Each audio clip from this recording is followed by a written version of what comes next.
Do you remember at all an incident called Busgate that is being popularly called Busgate now, where the players, the bus driver didn't get paid and we were stuck on the bus? Do you remember as a fan? Yeah, and that was embarrassing for the club.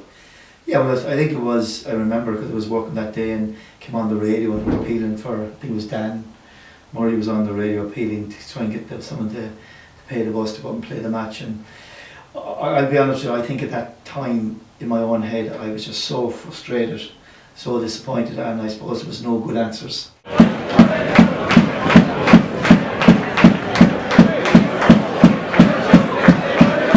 You know, I think it's galling that in the current climate, as the manager of a club, the players in Ireland aren't played professionally.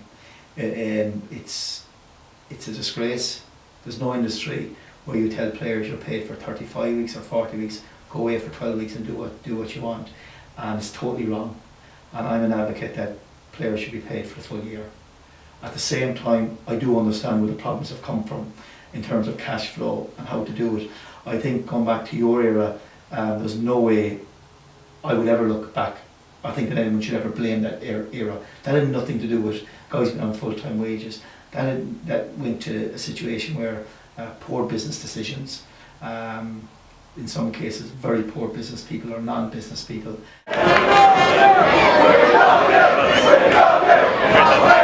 In respect of a support for full-time football, in the book I talked to Joe Gamble, and I've spoken to many people about it, that during that era it felt like whilst we were full-time, we were doing it in conflict in some ways with the Football Association of Ireland, who weren't part of the full-time era, or weren't part of pushing full-time or even really interested in it. I still feel that there is a lack of interest, or that there should be, or a priority put in place for full-time football in Ireland by the governing association. Now, they have a lot of work, and they do a lot of good work, but I actually feel the priority should be more on full-time football. Would you share that?